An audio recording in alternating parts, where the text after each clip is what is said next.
What are we doing, people?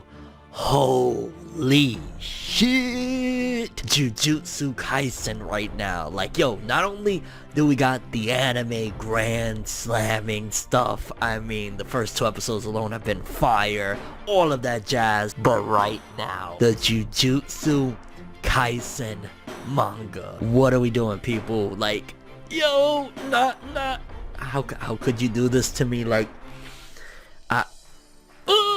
this is insanity, people. Jujutsu Kaisen 125. If you are not on the Jujutsu Kaisen manga, I recommend you catch up. 125 chapters. If you already got a taste of the anime, I can assure you that it is greatness. This author is inspired by Yoshihiro Togashi very heavily from, the creator of Yu Yu Hakusho, Hunter x Hunter. So you're in good hands, people, but this chapter for people that are on point. Drop me a like if you were just mind blown, heart blown, all of that stuff after what just happened with, if you clicked on this video, I'm gonna tell you spoiler right now.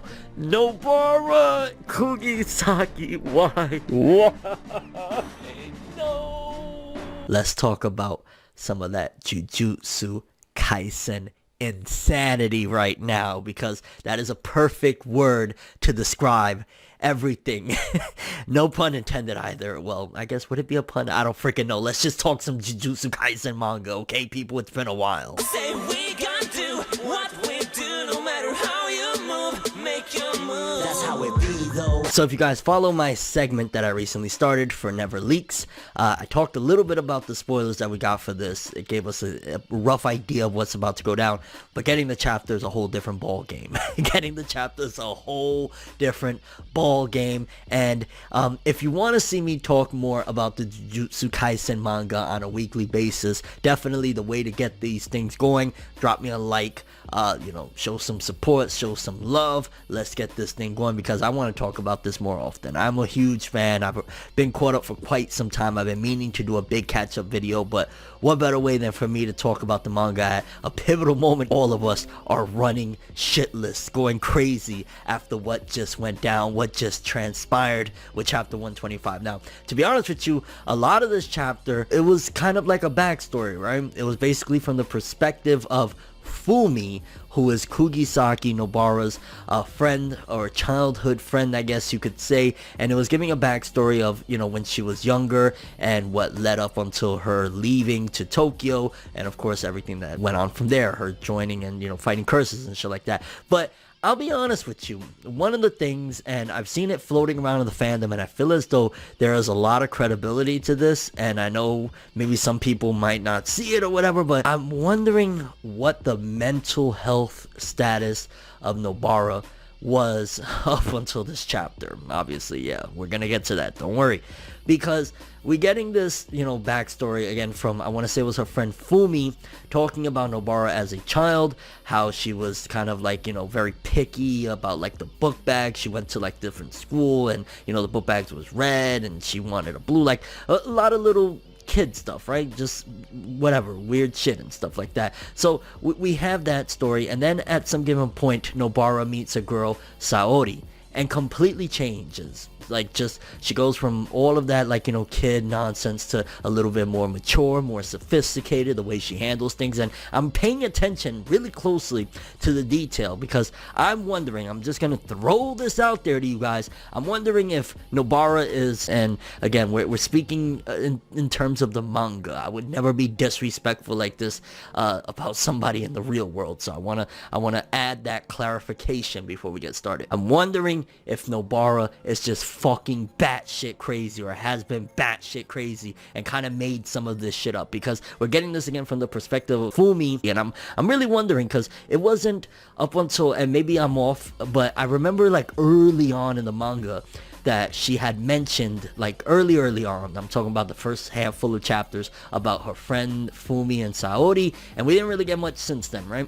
And I'm wondering if she just made all this shit up. I'm questioning, like, is this all in Nobara's fucking head? Was this whole chapter Nobara imagining somebody else thinking of her as she's dying? Just a crazy fucking theory, and maybe there's some validity to it. Maybe I'm completely on another planet with it my goddamn self. Like, I'm just thinking, like, if you've seen the movie The Sixth Sense, that's kind of what I'm feeling in a weird way about some of this shit. But yeah, because going into the details, right, again, when they met Saori, Nobara changed completely. She said originally, like, oh, I have a hideout, and then you find out that it's this friend, and every time they went over there, Saori was always home. So there was, like, little details that kind of, some stuff was off, didn't make much sense, but, like, every time they went to Saori's house, she was there. You know, there's small details there. Then, about the goodbye, when they said goodbye, when Fumi and Nobara supposedly said goodbye to Saori, because at some given point, some bad stuff started happening to Saori's house. It was getting vandalized, snow, like a whole bunch of fucked up shit was happening to this girl's house, so she had to move away. And apparently Nobara cried really badly. While I'm on the topic, let me throw my theory in there. What if Nobara, again, batshit crazy, made all this shit up, was vandalizing the house herself because of some weird shit? Or it could be that these people did exist, and Nobara was the one vandalizing her own friend's house, because again, Nobara may be crazy, and again, maybe I'm off on this. Whatever, but I don't know, like, I'm just kind of like, there was pieces that wasn't making sense, as if and I'm not talking about, like, the way the writer herself, Gege, I'm not saying the way she's telling it, I'm saying from the way this character is telling it, like, the misremembering, the fact that she says, when they said goodbye to Saori, that she doesn't really remember what the weather was like, the event itself, kind of like it's a blur to her at this point, and that they promised never to speak of Saori afterwards. Like, is Fumi not real? Or was it that Fumi was playing pretend with her, or like Fumi was just buying into it, or is Fumi crazy as well? Because one of the big things that Nobara has been saying is that everyone in that fucking town is crazy. So what if Fumi was also crazy alongside and just made this whole shit up with her and went along with it about Saori? Very, very weird shit that led up until that thing. Like, again, I don't know what the fuck is going on. Nobara, like, if you survive this, baby, because I'm a big Nobara fan, I gotta say that. If you survive this, girl, you got some explaining to do. You're crazy. Because again, even like Fumi is like weird. Like, so when Nobara had to transfer to the Tokyo school, or wanted to transfer, whatever happened there, she was upset. Fumi was upset that Nobara didn't cry for her the same way that she cried for Saori when Saori moved away. She was like upset about that, even though it showed that Nobara kind of held it in because she was sad. And she said the promise, which leads into the ending of this, when we meet again, let's meet up, the three of us. Which again, what three of us? Girl, did you make Fumi up? Are we getting the perspective of an imaginary character from Nobara as she's about to die? Like, you know, they say your life flashes before your eyes before you're gonna die. Like, is that what we're seeing? I mean, even at one given point when Saori is talking to the co-workers, she says something along the lines of, tomorrow doesn't happen until the sun comes back up. And they say, oh, now she's talking crazy. Again, something talking about people having mental health issues, which, again, that's nothing to joke about in the real world. We're talking about in the confines of a story. I gotta make that clear, because I'm a very, very big advocate for mental health awareness. I don't like to play with that shit. We're talking about a story. Just gotta clarify that. And then towards the end, Saori says that Nobara will probably be disappointed with her living this boring life, and she wonders what Nobara is doing in Tokyo and how her life is turning out and shit like that. Okay, so I gotta add an addendum to this. After editing this video, I came up with another idea.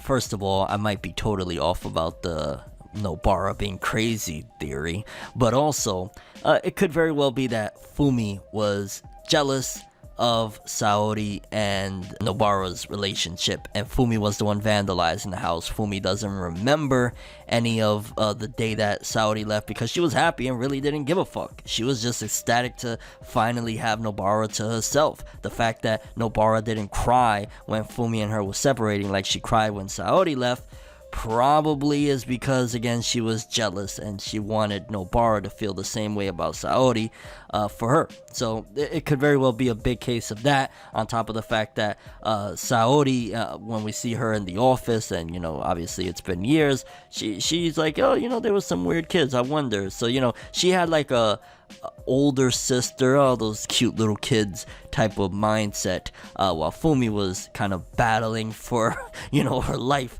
to get her friend. So there's also a theory. Maybe I'm just going buck wild crazy on the whole Nobara was was a cycle before her untimely demise. And it cuts to Nobara saying everyone in that town is crazy. Well, of course that's not true, and the loud ones, and just a whole bunch of gibberish that I'm just kind of like, Nobara, like, what what happened there? What's going on? And for a second there, she starts reminiscing about the crew. We see a little shot of Fushiguro, Gojo, Yuji, the panda we even get to see. You know what I'm saying? And she says, I'm sorry, I won't be able to make that promise true, Fumi. And we get that. What happened there? Oh my gosh, because we see like a little mark around her eye, and all of a sudden her fucking face gets blown and we see her eyeball flying, and Yuji is scarred there. Mind you, Yuji just, what was it, Nanami? Like, he just witnessed a fucking tragic murder of somebody that he cared about right in front of his face. He just massacred a shit ton of people in this long-ass saga of the Shibuya incident. Like, poor Yuji. Yuji's gonna be a fucking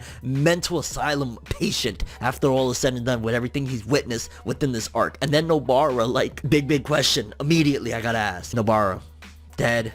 Yay? Nay? You think she's gonna survive this? She's gonna be walking around with an eye patch moving forward? I seen this crazy meme that, oh my god, it's a Chainsaw Man x Jujutsu Kaisen crossover, and you see Makima blast using the bang shooting technique that she has, and it blasts Nobara, and I'm just like, oh, these two mangaka, too savage. What is going on with 2020 manga? Every manga is just hitting crazy right now, but Nobara, no! This chapter, crazy. The way it was done, the subtlety of it, giving this weird backstory from the perspective of Fumi, talking about this girl Saori that, again, I'm not sure if he even exists. I'm not sure if Fumi exists. Who the fuck do I exist at this point? Am I just a figment of Nobara's imagination? Let me know. I'm very curious what you guys think about this. For starters, again, like I said, Nobara, will she live? Is she dead? That's it. Yuji, what do you think is going to happen with Yuji after this arc is over and all is said and done? Because again, he's witnessed a lot of really fucked up shit.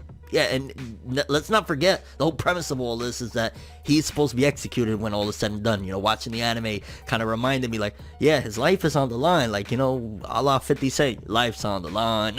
And is Nobara crazy? Is Fumi made up? Is Saori made up? Are both of them made up? Is Nobara made up? Am I made up? What's going on there, people? And your overall thoughts and expectations for the future of Jujutsu Kaisen with chapter 126 and beyond. I want to say this chapter, it was called like the Lost Girl, the Little Girl, some shit like that, which actually broke the streak of the Shibuya incident chapter 47, part 47, whatever the fuck. Like, thank goodness, because the Shibuya incident, it was getting old. But that's all I have for this one. Thanks for watching. Hope you enjoyed. If you liked anything I had to say or enjoyed the video, drop me a like. I'd greatly appreciate it. And if you want more from me, make sure to subscribe. Follow me on Twitter, Instagram, hit that bell to get all notifications, and if you want to follow any of my other social media, links in the description below. I'm ForneverWorld, and as always, people, have an awesome day, and remember the golden rule: anime and manga for life, boy. Have an awesome day, peace, and if it is R.I.P. Nobara, then R.I.P. Nobara. If not, you got some explaining to do. Have an awesome day, people. It's nights like this, and times like this, that I can give another hit. But I've got this inside a switch.